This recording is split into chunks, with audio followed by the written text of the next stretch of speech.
ओम श्री परमात्मने नमः। श्रीमद्भगवद्गीता अथ चतुर्थोऽध्यायः ज्ञान कर्म संन्यास योग। भगवान उवाच ज्ञान कर्म संन्यास योग।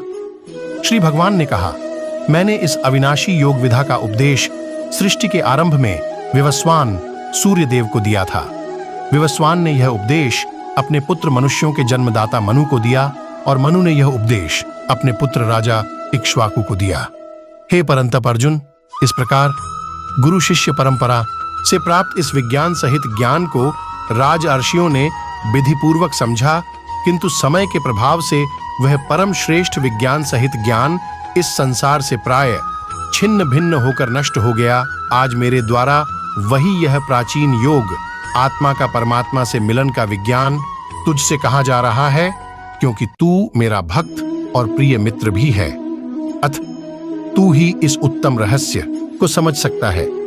अर्जुन ने कहा, सूर्य देव का जन्म तो सृष्टि के प्रारंभ हुआ है और आपका जन्म तो अब हुआ है, तो फिर मैं कैसे समझूं कि सृष्टि के आरंभ में आपने ही इस योग का उपदेश दिया था। श्री भगवान ने कहा, हे परंतप अर्जुन, मेरे और तेरे अनेकों जन्म हो चुके हैं। मुझे तो वह सभी जन्म याद है, लेकिन तुझे कुछ भी याद नहीं है।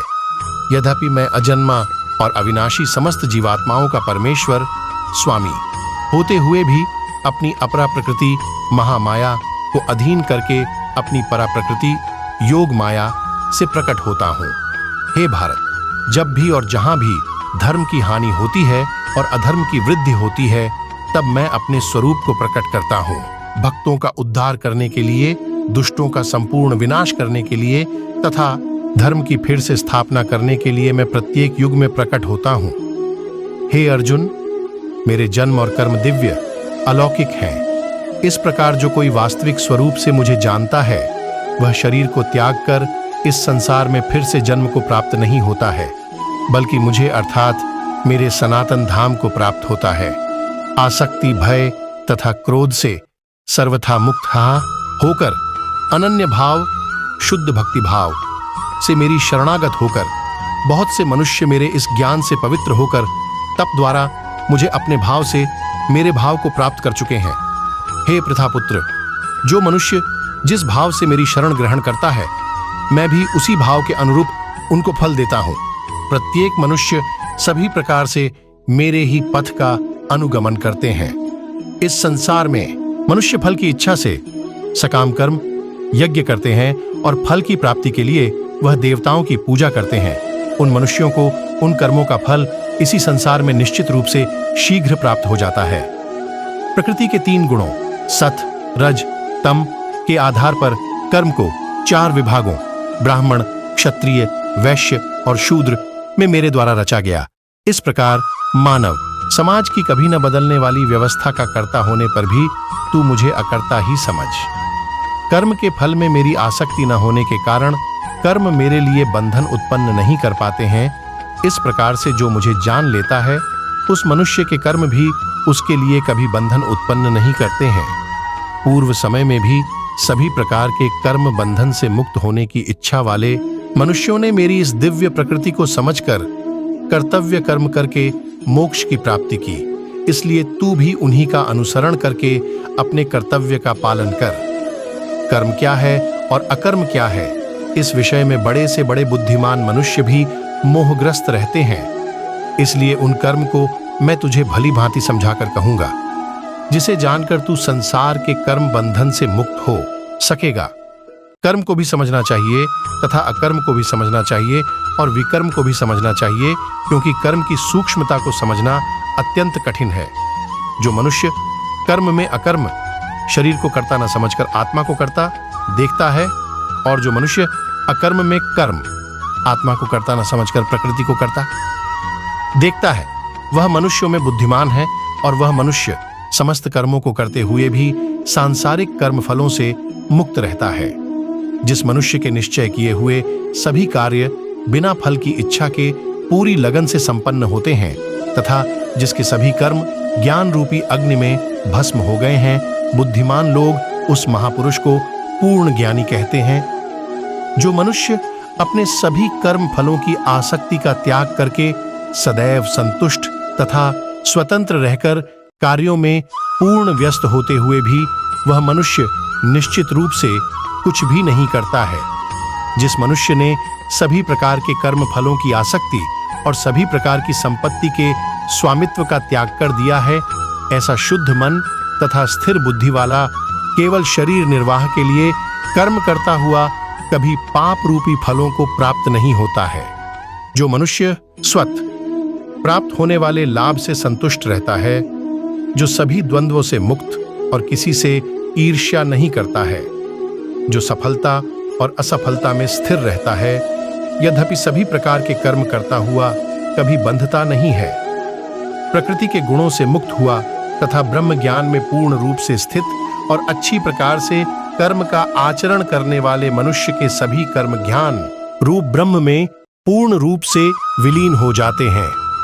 ब्रह्म ज्ञान में स्थित उस मुक्त पुरुष का समर्पण ब्रह्म होता है, हवन की सामग्री भी ब्रह्म होती है, अग्नि भी ब्रह्म होती है तथा ब्रह्म रूपी अग्नि में ब्रह्म रूपी कर्ता द्वारा जो हवन किया जाता है वह ब्रह्म ही होता है, जिसके कर्म ब्रह्म का स्पर्श करके ब्रह्म में विलीन हो चुके हैं। ऐसे महापुरुष को प्राप्त होने योग्य फल भी ब्रह्म ही होता है।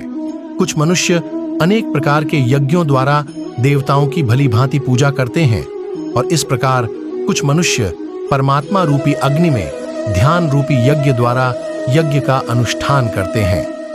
कुछ मनुष्य सभी ज्ञान इंद्रियों के विषयों को संयम रूपी अग्नि में हवन करते हैं और कुछ मनुष्य इंद्रियों के विषयों को इंद्रिय रूपी अग्नि में हवन करते हैं।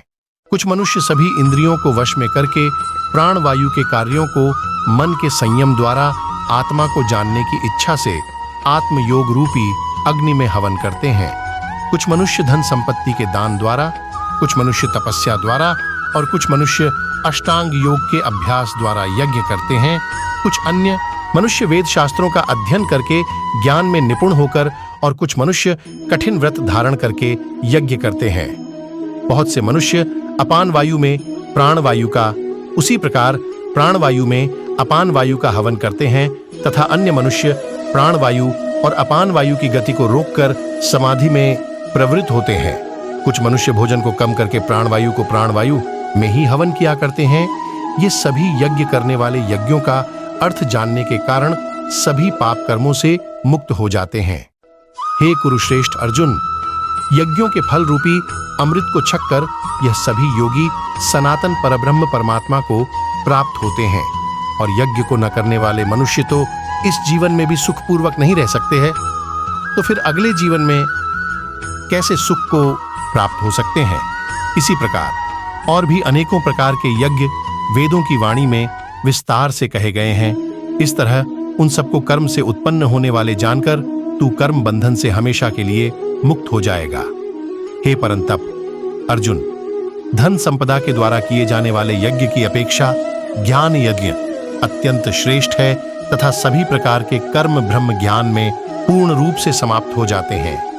यज्ञों के उस ज्ञान को तू गुरु के पास जाकर समझने का प्रयत्न कर, उनके प्रति पूर्ण रूप से शरणागत होकर सेवा करके विनीत भाव से जिज्ञासा करने पर वे तत्वदर्शी ब्रह्मज्ञानी महात्मा तुझे उस तत्व ज्ञान का उपदेश करेंगे।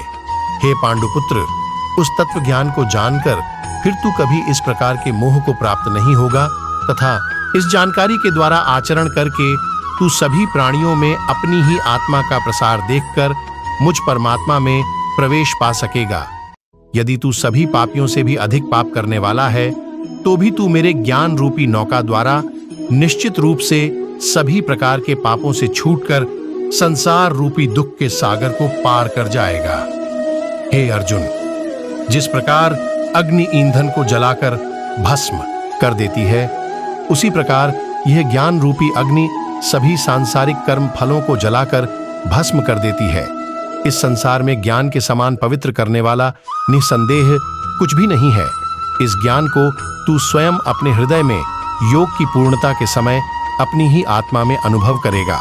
जो मनुष्य पूर्ण श्रद्धावान है और जिसने इंद्रियों को वश में कर लिया है, वही मनुष्य दिव्य ज्ञान को प्राप्त होकर वह तत्क्षण भगवत प्राप्ति रूपी परम शांति को प्राप्त हो जाता है।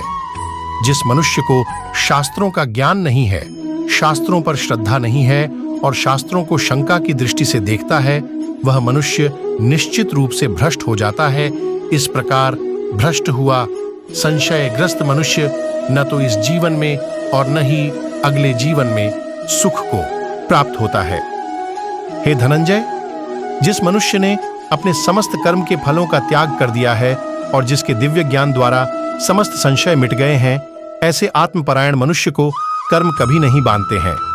अतः हे भरतवंशी अर्जुन, तू अपने हृदय में स्थित इस अज्ञान से उत्पन्न अपने संशय को ज्ञान रूपी शस्त्र से काट और योग में स्थित होकर युद्ध के लिए खड़ा हो जा।